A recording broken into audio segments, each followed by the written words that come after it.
আসসালামু আলাইকুম ওয়া রাহমাতুল্লাহি ওয়া বারাকাতুহু। ইন্নাল হামদালিল্লাহ ওয়াসসালাতু ওয়াসসালামু আলা রাসূলিল্লাহি ওয়া বা'দ। আজকে আলোচনা করব জটিল কঠিন রোগ মুক্তির আমল, যে আমল করলে স্বয়ং আল্লাহ সুবহানাহু ওয়া তাআলা যত বড় হোক, যত বড় রোগ হোক না কেন, আল্লাহ সুবহানাহু ওয়া তাআলা সেই রোগ দূর করে দিবেন ইনশাআল্লাহ। আপনাদের সাথে যুক্ত আছি আমি মুফতি জুবায়ের বিন ইমাম।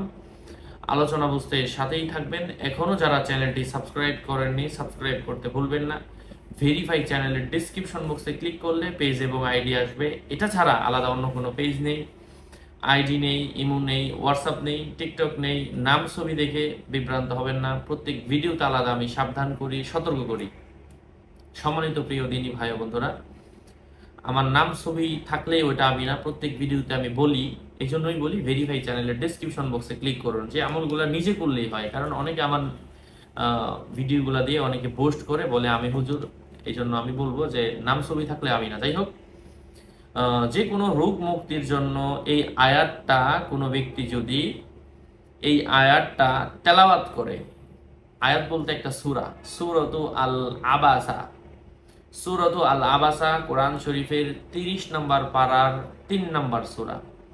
এই সূরা আবাসা কোনো ব্যক্তি যদি 3 বার পাঠ করে, আল্লাহ সুবহানাহু ওয়া তাআলা তার রোগ দূর করে দেন। নিজের জন্য করতে পারেন, আপনি চাইলে অন্যজনকেও এই আয়াতটা করে ফু দিয়ে দিতে পারেন। আল্লাহর রহমে আশা করা যায় ইনশাআল্লাহ আল্লাহ পাক তার রোগ বালাই দূর করে দিবেন।